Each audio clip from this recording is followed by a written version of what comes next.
দেখতে দেখতে চলে গেল ৮টি রোজা। কি অদ্ভুত, তাই না বলেন? রহমতের মাস।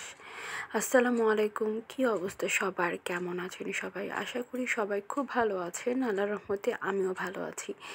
আসলে দেখেন, সময়টা কি তাড়াতাড়ি চলে যাচ্ছে।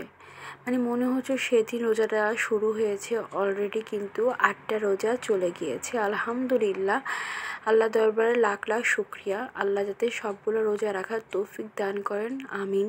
সবাইকে, প্রত্যেকটা মুসলমান ভাই বোনদেরকে সেই দোয়াটাই করি। আসলে দেখেন, এবার রোজাটা মাশাআল্লাহ এতটাই ভালো লাগছে, না কোনো পানির পিপাসা, না কোনো গরম, এত আরামে রোজাগুলো রাখছি আলহামদুলিল্লাহ। মনেই হচ্ছে না যে সারাদিন কিন্তু দেখেন, দুপুরে পরে কিন্তু অনেক বেশি রোদ পড়ে, প্রচুর রোদ পড়ে, কিন্তু সেই তুলনায় কিন্তু কোনো ধরনের গরমও লাগে না বা পিপাসাও লাগে না, ক্লান্তও লাগে না। কি একটা অদ্ভুত, তাই না বলেন? এতটা শান্তি। রোজার মাস, রহমতের মাস চলে যাচ্ছে 10টার, তো আমাদের রহমতের অলরেডি কিন্তু 8টি চলে গিয়েছে। ভাবতেন অনেক খারাপ লাগে, একটা বছর আমরা ওয়েট করি এই রোজার মাসের জন্য। আসলে রোজার মাসের ফজিলত তো অনেক বেশি, অনেক আলহামদুলিল্লাহ। আল্লাহ রোজার মাসে আমাদের অনেক বেশি ফজিলত লিখে রেখেছেন।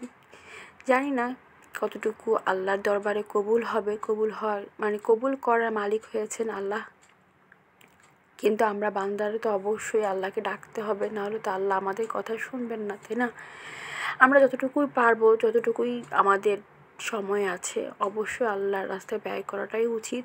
আসলে এখন পরিবার সব কিছু নিয়ে না আসলে হয়ে ওঠে না। আমার দ্বারা আমি বলছি, আমার বাচ্চাদের দিয়েই বলছি, আমি আসলে এক্সট্রা কোনোভাবে কোনো কিছুই করতে পারছি না আল্লাহর রাস্তায় বা আল্লাহর জন্য। হয়তো বা 5 ওয়াক্ত নামাজটাই পড়ি, এতটুকুই, বা পড়ার চেষ্টা করি ইনশাআল্লাহ। আল্লাহ যাতে সারাটা বছর আমাদেরকে এরকম রাখেন, 5 ওয়াক্ত নামাজ পড়ার তৌফিক দান করেন।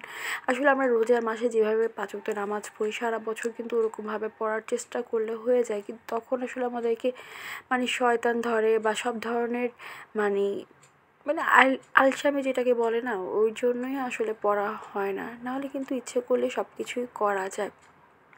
যাই হোক, যারা আছেন আলহামদুলিল্লাহ অবশ্যই নামাজ কালাম পড়ে থাকেন, তা আল্লাহ সবাইকেই নামাজ পড়ার তৌফিক দান করুন।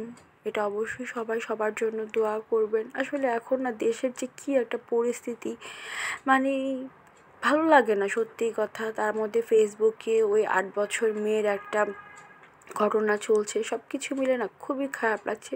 সবাই ভালো থাকবেন। আল্লাহ।